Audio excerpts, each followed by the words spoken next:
To the young viewers and start us off after your introduction with a brief background of just growing up throughout different parts of East Africa when you were little.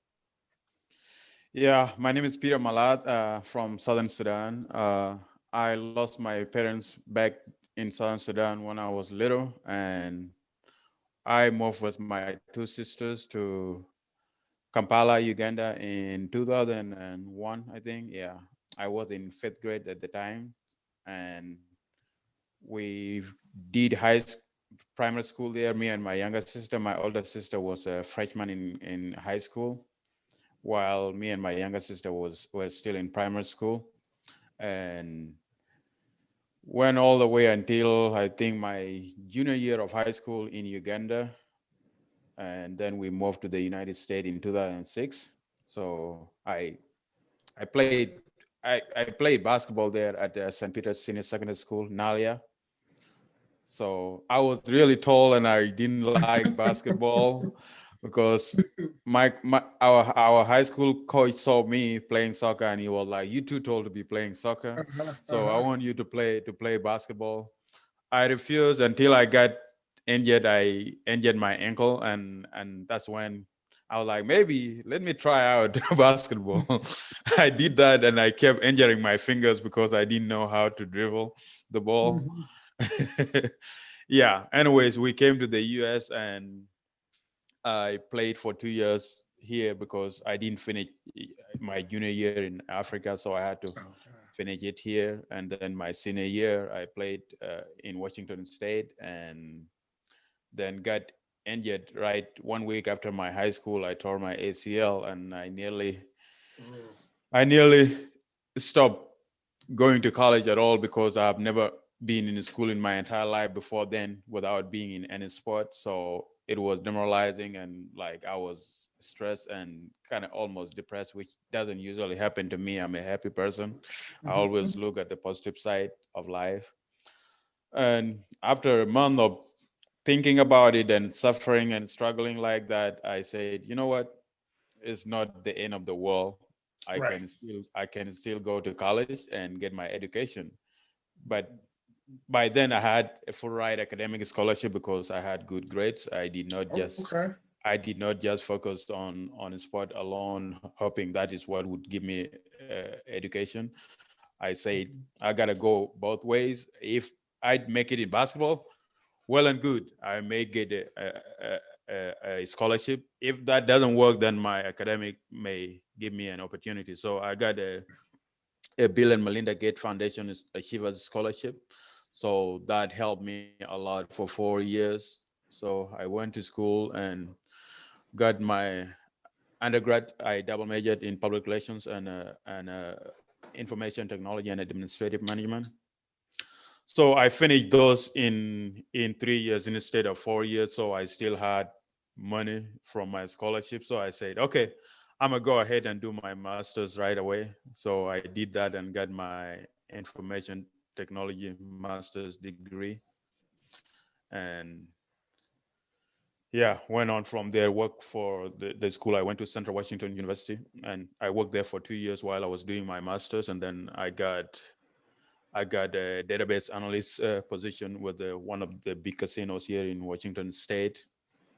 Worked there for a bit, and then got a different job now. I work for a mental health hospital where I'm one of the three database analysts there. So Nice. I love it. Nice. But my message to the young kids is don't put all your eggs in one basket. One basket. Yes. Yeah, yeah. You may think you got it all figured out. Your sport is the only way out, but treat your sport as important as much as you treat your grades. Every single day, treat them equally because one road may close and the other road will still stay open. So if you have Yes. one direction, where you gonna go one road? If it's blocked, where you gonna go after that? So you got to keep your options open and treat them equally.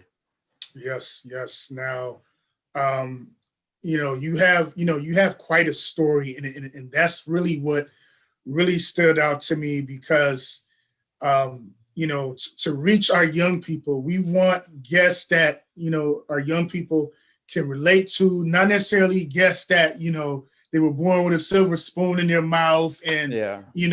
they were born with, and they grew up with no struggles, no obstacles. We want guests that our young people can relate to.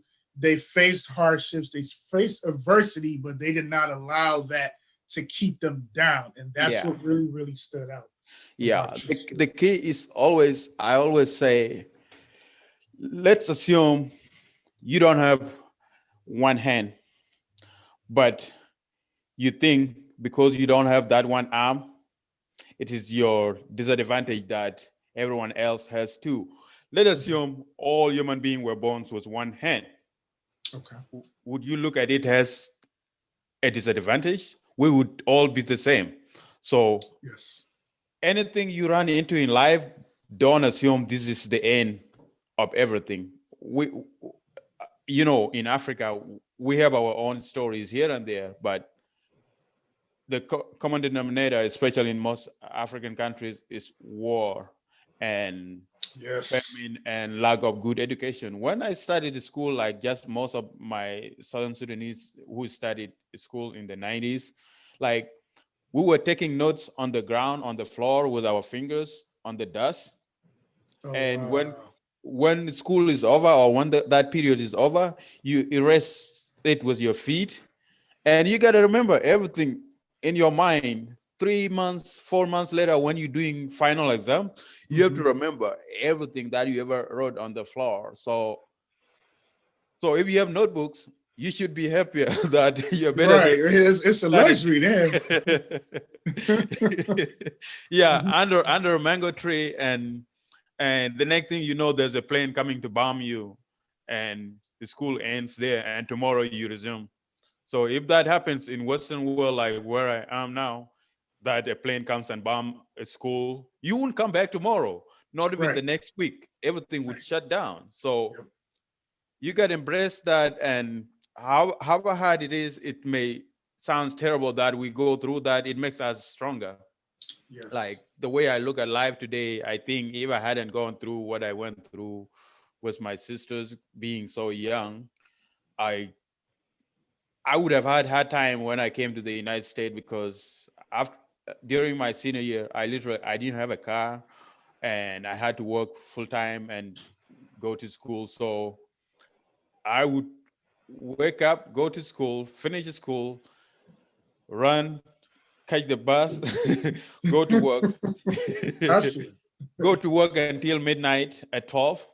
But by then, the buses that go to where I live directly, which is should have been like 20, 25 minutes, are not operating anymore. So I catch a different bus that took me an hour long route to get me back to connect a different bus that passes across my area. So I get back at around 1, try to find something to eat, study, sleep for 3 hours, wake up again at 6, and repeat.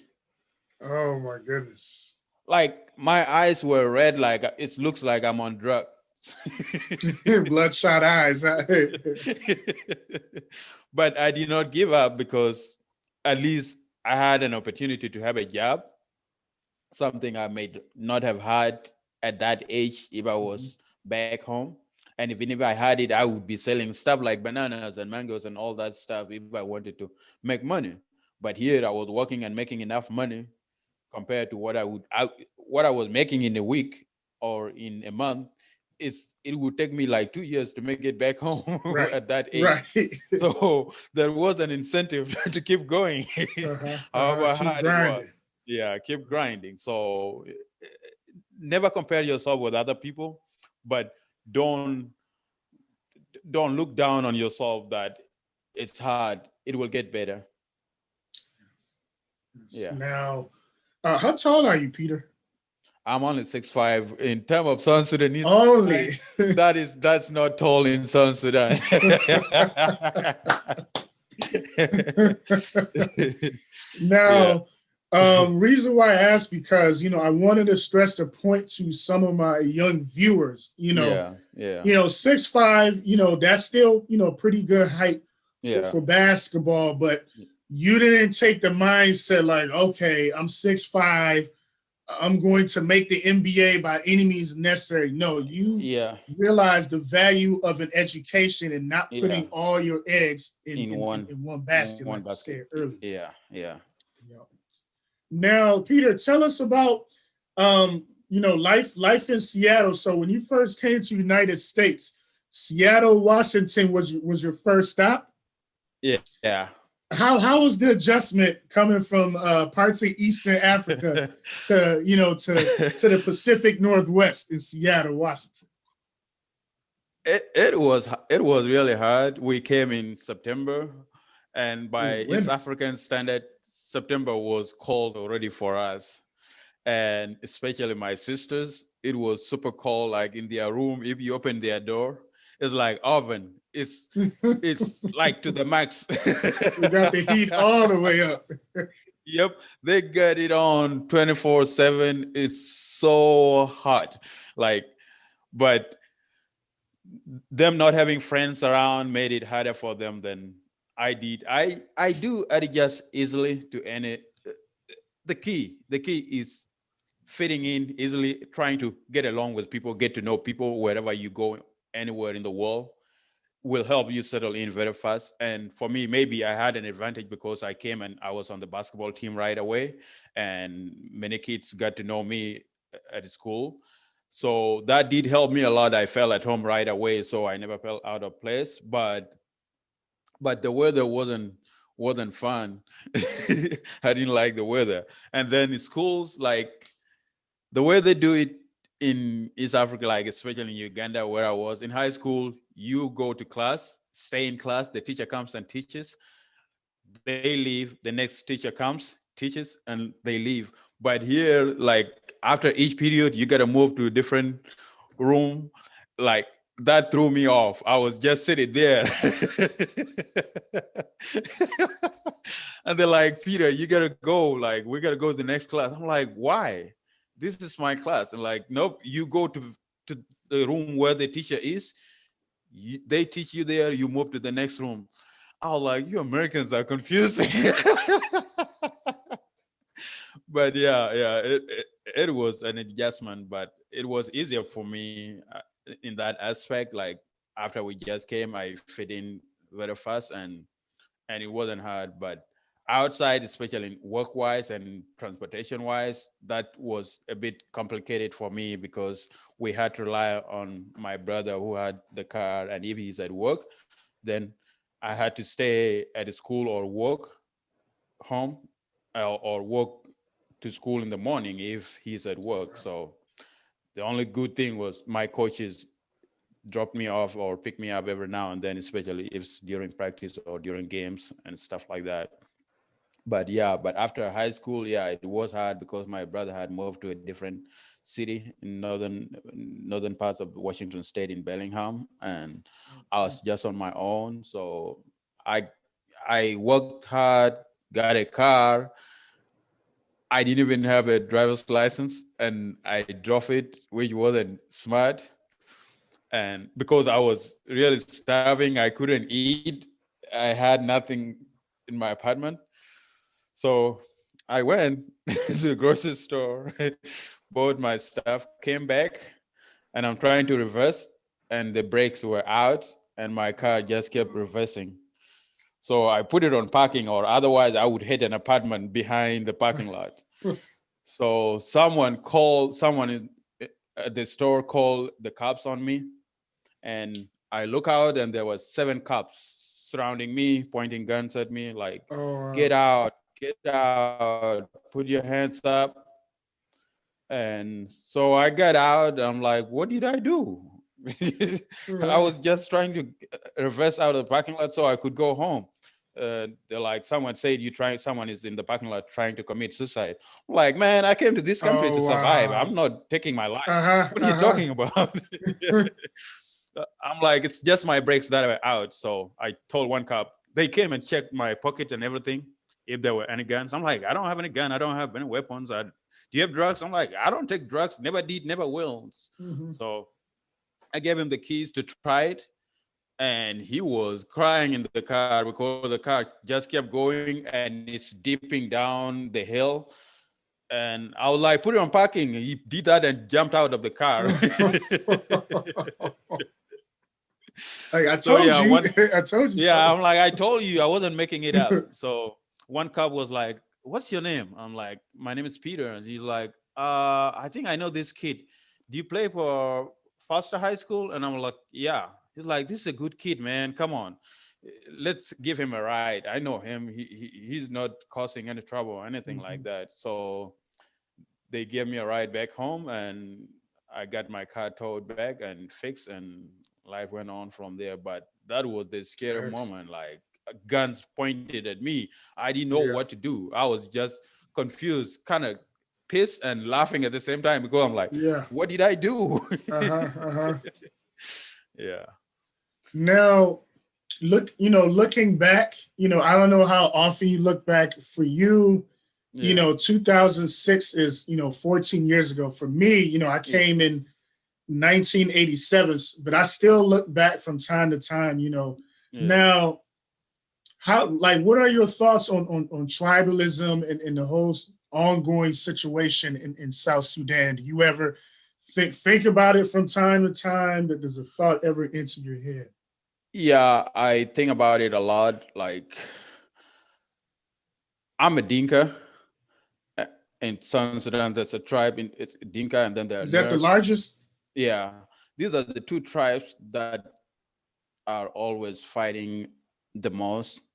And before we got independent from Sudan, I was my roommate talking one time. I think it was at around 11 p.m. at night, and I told him, bro, I don't have good feelings about our country. And he's like, why do you say that? I'm like, I feel there could be something close to genocide in years to come. And he's like, you're being so negative. And I said, I'm not being negative. It's just the way we, the Dinka and the Nuer, treat each other. We Mhm. are like a ticking time bomb. Like at any moment, it could explode. And monitoring how our youth, like people of our age at the time, or even our age at present time, are, uh, we take sides. As long as it's for Dinka, as long as Dinka is doing something, we take that side. As long as it's Nuer and Nuer has decided to do something, we take that side. Instead of having a national goal where we have a unified vision as Southern Sudanese, regardless of what tribes you are from, Dinka, Nuer, Zande, Shilluk, name it. Our main goal when we meet is, are you Southern Sudanese? Nice to meet you. Not, hey, Peter, what's your name? What Oh, you tribe? Peter? Where are you from? What Yeah. tribe? I don't want to know that. I don't care about what tribe you're from. And Mhm. until we reach that level where we look at each other as Southern Sudanese, we will have a big problem. He's like, you being so negative. But in 2013, maybe you read already what happened in Juba when the Nuers and Dinkas started fighting and that war went on. I didn't like it. And tribalism is a big disease. It makes me sick Yes. because I yeah, we go around all over the world, Black Lives Matter. But do our own lives matter to us? That's the million That's the dollar question. question. Yeah. Yeah. Do our lives matter to us, Black people? We go and protest.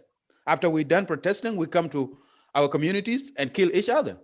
That's Mhm. the life you just said it was mattering. Now it's not mattering anymore. For our lives to matter, we as Black people, it gotta matter to us before it Yes. matters to any other color in the world. Yes. Yes. And I'm that glad start with you clans. stressed that point. It started with clans, and then tribes, Mhm. and then nations in Africa, Mhm. and across the world in the Caribbean, anywhere where there are Black people, and then to the rest of the world. What do we present? We don't present anything nice. tribalism doesn't present anything that we care about our own No, lives. no. It makes me Tribalism sick. to me is like a much larger because having worked in youth correctional facilities like Yeah, especially in Colorado, yeah, and even here in Michigan, you see like gangs, yeah, and it's usually minorities in yeah, the gangs, whether it's black people, yeah, Hispanic people, and tribalism is like a giant, larger scale version of it, whether it's the Hutus and yeah, Tutsis in yeah, Rwanda or yeah, what's going on in the yeah, Congo right now. It really, really saddens me because I was so excited a few years back when South Sudan broke away from Sudan. I was like, oh wow, the newest nation in the world.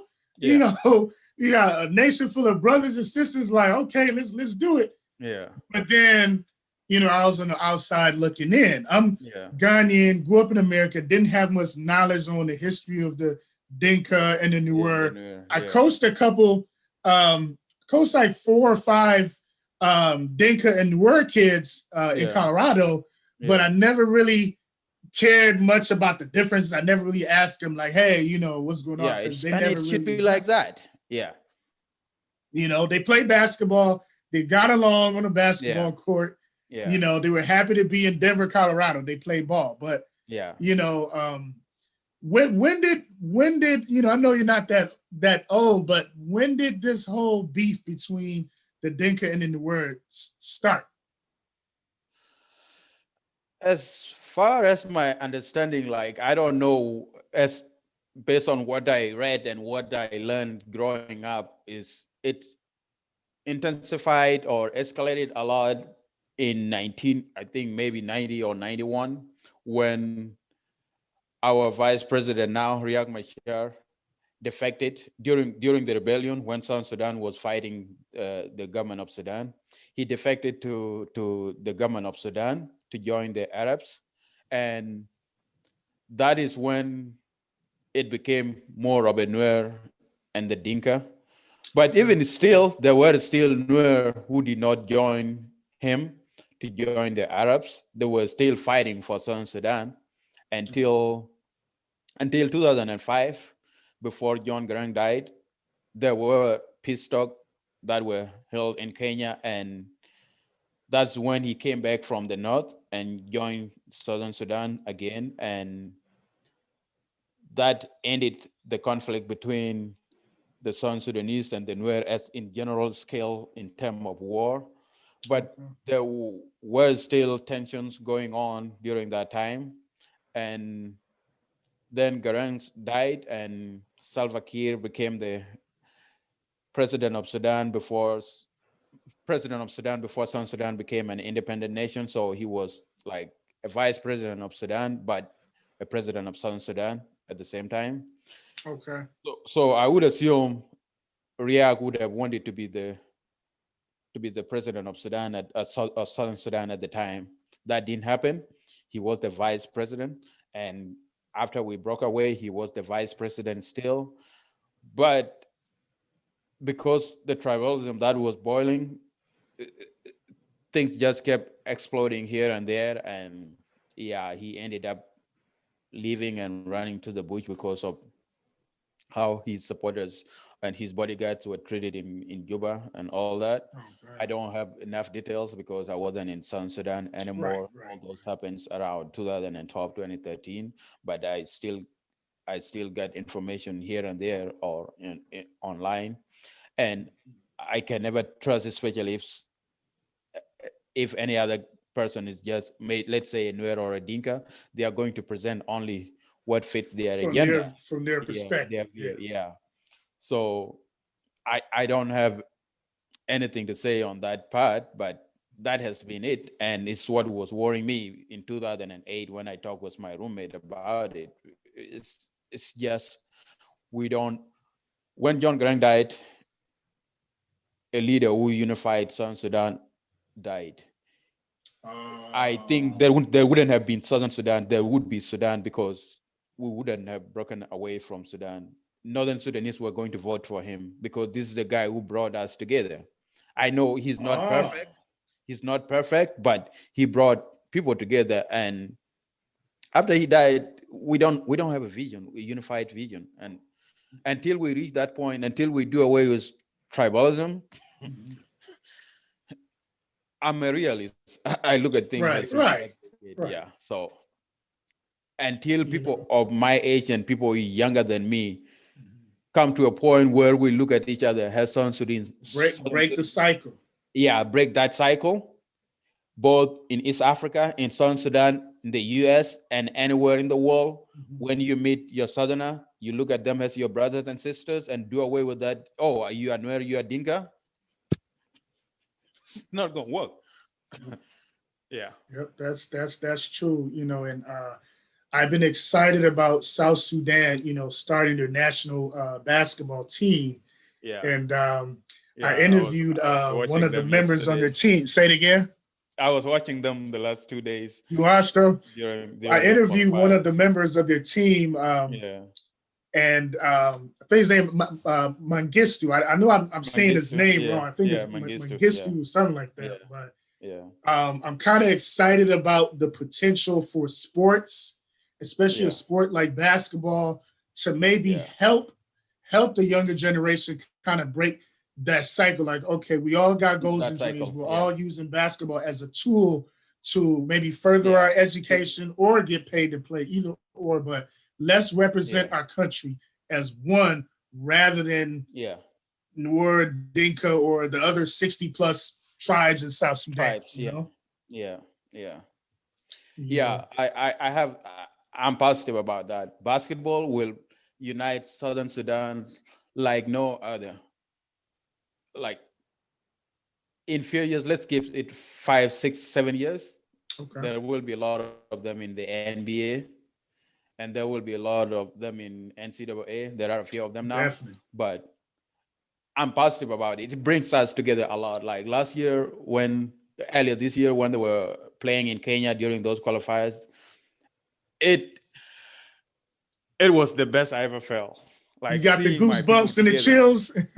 Yeah, seeing my people together, happy, carrying, holding that flag. I Mhm. wanted to be there. Like Mhm. that's all I ever dream of. That's what I want to see Southern Sudanese like. Not all these calling each other out by tribes and names and all that. Just being happy, being in one building, celebrating together. Yes. It will happen one day, and basketball will play a big role. And Mhm. any other sport that may come up will play a big role, but the sport will bring Southern Sudanese together. I Yes. pray. Amen to that. Peter, you know, I don't want to take up any more of your time, but it was definitely an honor to, you know, to hear from you firsthand. You know, reading the Yeah. articles doesn't do justice. I wanted to actually interview you. And thank you for taking time out of your schedule to come on the Heavy Brand podcast. Appreciate you. Of course, of course. Thank you. I'm Thank happy. you, Peter. Hope to see you Yeah. one day again as Yeah. a guest. Let's stay in touch. Yes, sir. Yes, sir. All right, Peter. Yeah. Salute. Yeah.